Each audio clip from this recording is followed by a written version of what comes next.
Hello students, welcome to my YouTube channel maths by Juhi. तो students, कैसे हैं आप सभी? उम्मीद करती हूँ अच्छे होंगे। तो जैसा कि हम सब जानते हैं कि 10th का न्यू सेशन स्टार्ट हो चुका है 2026-27 का। और मैं उम्मीद करती हूँ कि सभी बच्चों ने अपने बोर्ड को लेकर अपनी तैयारी शुरू कर दी होगी।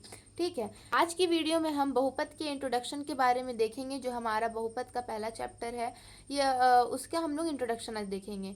ये वीडियो जो है स्पेशल सीजीबीएसई वाले बच्चों के, सीजीबीएसई बोर्ड के जो बच्चे होते हैं, छत्तीसगढ़ बोर्ड के बच्चे, उनके लिए बनाई जा रही है। लेकिन अगर सीबीएसई के बच्चे चाहें तो वो भी इस वीडियो को देख सकते हैं, क्योंकि एनसीईआरटी का जो सिलेबस रहता है वो लगभग आपका छत्तीसगढ़ बोर्ड से सेम ही रहता है। तो वो बच्चे चाहें तो भी देख सकते हैं। चलो स्टूडेंट्स, चलते हैं हम अपने अध्याय पर, अपने चैप्टर पर, अपने टॉपिक्स पर। बिना देरी के वीडियो को स्टार्ट करते हैं। तो स्टूडेंट, आज का जो हमारा चैप्टर है वो चैप्टर 1 है, अध्याय 1 बहुपद है। ठीक है, तो चलो हम देखते हैं कि बहुपद होता क्या है। सबसे पहले तो हम ये जानते हैं कि बहुपद होता क्या है, इसके कितने प्रकार होते हैं, और इस चैप्टर में हम बहुपद चैप्टर में हमें क्या क्या टॉपिक्स पढ़नी है, उस सारी चीज़ों को जानते हैं। सबसे पहले हम देखते हैं कि हमारा बहुपद क्या होता है। बहुपद हमारा ये होता है कि बीजीय व्यंजकों का वो समूह। ठीक है, बीजीय व्यंजकों का समूह जिसमें दो या दो से अधिक पद होते हैं। ठीक है, अब यहाँ पे क्या बता रहा है, मतलब कि बहुपद क्या होता है कि बीजीय व्यंजकों का वो समूह जिसमें दो या दो से अधिक पद होते हैं। ठीक है, अब हम जानते हैं क्या बीजीय व्यंजक क्या है। बहुत सारे बच्चों को ये भी डाउट हो रहा होगा कि बीजीय व्यंजक बोलते किसको है। तो चलो हम देख लेते हैं कि बीजीय व्यंजक वो होता है, बीजीय व्यंजक बोलने से हम समझते हैं कि चर व अचर, चर एवं अचर मिलकर बीजीय व्यंजक का निर्माण करते हैं। ठीक है, जिसमें जैसे कि चर आप ले सकते हो एक्स वाई जी कुछ भी। ठीक है, अचर ले सकते हो 1 2 3 एक्सेट्रा कुछ भी ले सकते हो। ठीक है, तो जैसे कि बीजीय व्यंजक ये हुआ आपका 2x² 3xy 4x³ एक्सेट्रा। तो चर और अचर, वेरिएबल और कांस्टेंट, दोनों से मिलकर जो हमारा बना होता है उन्हें हम क्या कहते हैं? बीजीय व्यंजक कहते हैं। अब तो क्लियर हो गया होगा। और बीजीय व्यंजक का समूह बोलने से क्या होता है? उनके दो या दो से अधिक पद बोलने से क्या होता है? जैसे हमारा हो गया 2x² 3x² प्लस 4x³ ये सब मतलब एक्सेट्रा। ठीक है, पद हम कैसे जोड़ते हैं? ये जो हमारा बीच में जो प्लस का साइन है, कभी हमारा माइनस का भी साइन हो सकता है, 3y² एक्सेट्रा। तो इससे हम पद को विभाजित करते हैं। ठीक है, इससे हम पद को काउंट करते हैं, एक तरह से बोल सकते हैं। जो हमारा प्लस और माइनस का साइन रहता है, इससे हम पद देखते हैं। ठीक है, तो ये हमारा होता है, दो या दो से अधिक पद रहेगा तो हमारा बहुपद होगा। ठीक, अब बहुपद के लिए भी एक कंडीशन होती है। क्या कंडीशन होती है, चलिए उसकी भी देख लेते हैं। बहुपद का जो कंडीशन होता है उसमें चर की घात पूर्ण संख्या होनी चाहिए।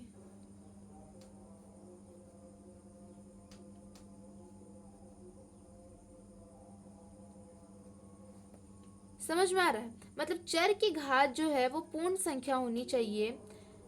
जैसे कि चर हो गया हमारा एक्स वाई जी कुछ भी हो गया, इसकी जो हमारी जो घात रहती है, पावर जिसको अपन बोलते हैं घात, 1 2 3 यहाँ पे कुछ भी हो सकता है। x² हो सकता है, y² हो सकता है, z² हो सकता है, x³ हो सकता है, एक्सेट्रा बहुत सारी चीज हो सकता है। ठीक है, तो ये जो हमारा ऊपर में शो करता है उसको घात बोलते हैं। तो पूर्ण संख्या बोलने से क्या समझते हो आप? या तो 0 1 2 3 और इसे जाते जाते वो हमारा क्या जाता है? इनफाइनाइट तक जाता है। तो इसको हम बोलते हैं पूर्ण संख्या, जो शून्य से स्टार्ट होकर हमारा अनंत तक जाता है।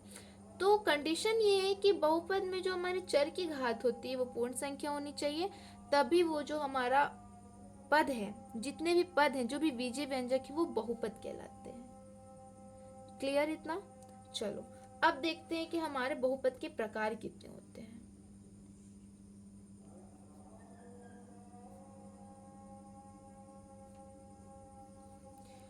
बहुपद के प्रकार में हमारा दो तरह से होता है। पहला होता है घात के आधार पर,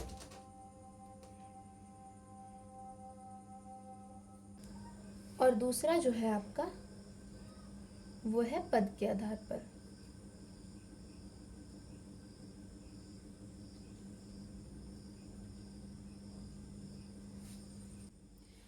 तो बहुपद के प्रकार कितने हुए? दो। पहला क्या है? घात के आधार पर, और दूसरा है पद के आधार पर।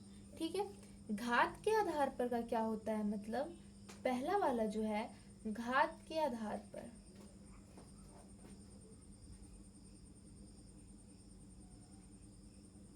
घात के आधार पर, घात के आधार पर जो बहुपद है उसमें भी तीन प्रकार होते हैं। ठीक है। पहला होता है आपका रैखिक,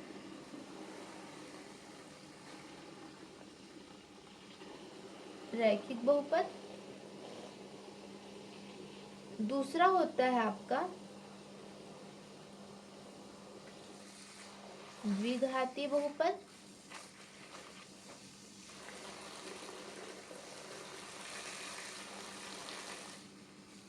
और तीसरा होता है आपका त्रिघाती बहुपद।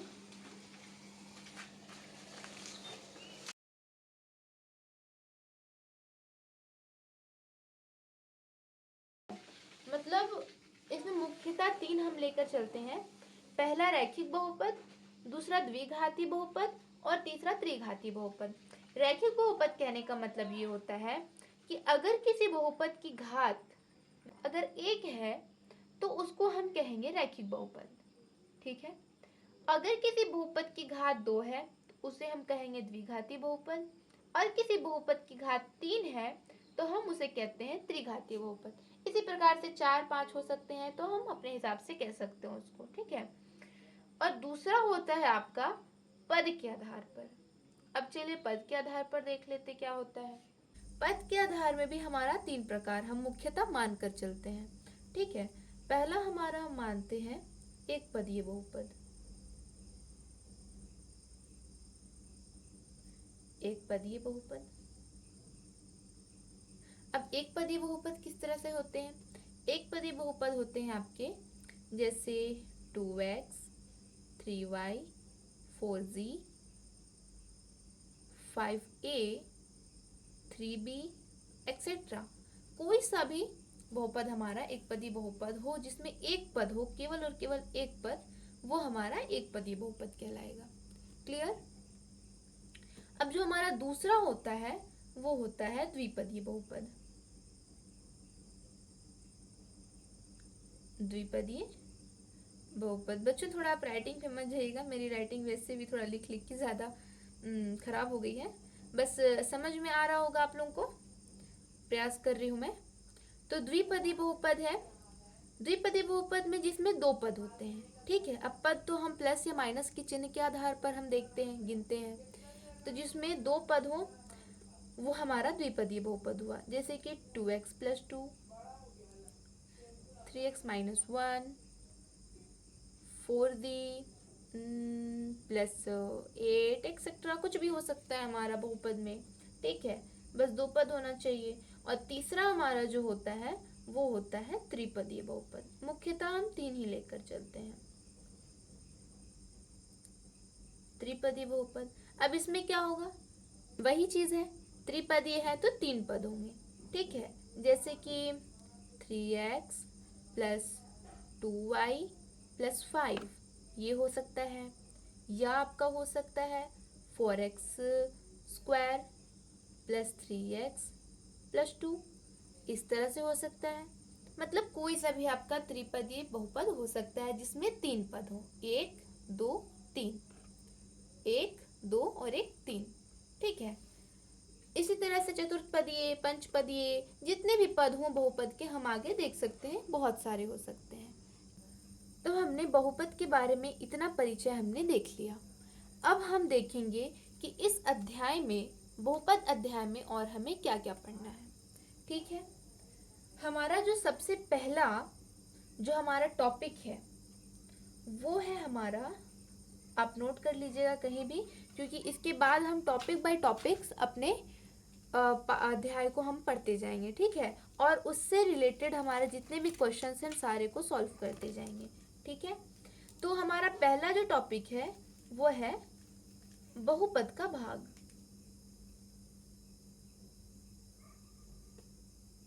बहुपद का भाग किस तरह से किया जाता है वो देखेंगे। पिछली कक्षाओं में हमने बहुपद का जोड़, घटाव और गुणा तक हमने देख लिया है।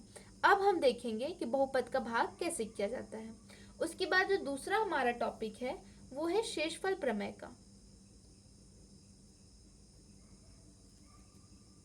शेषफल प्रमेय, शेषफल प्रमेय क्या होता है, इससे संबंधित किस तरह के प्रश्न आते हैं, कक्षा 10वीं में कैसा छत्तीसगढ़ माध्यमिक शिक्षा मंडल रायपुर द्वारा पूछा जाता है, वो सब हम देखेंगे। तीसरा जो हमारा है वो है गुणनखंडन प्रमेय, या इसे हम गुणनखंड प्रमेय भी कहते हैं। इसी प्रकार से चौथा हमारा है बहुपदों का गुणनखंडन।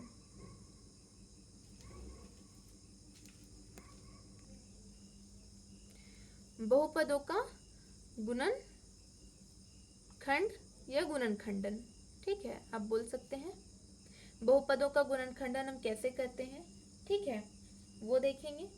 पांचवा हमारा जो टॉपिक है वो है बहुपदों के शून्यक।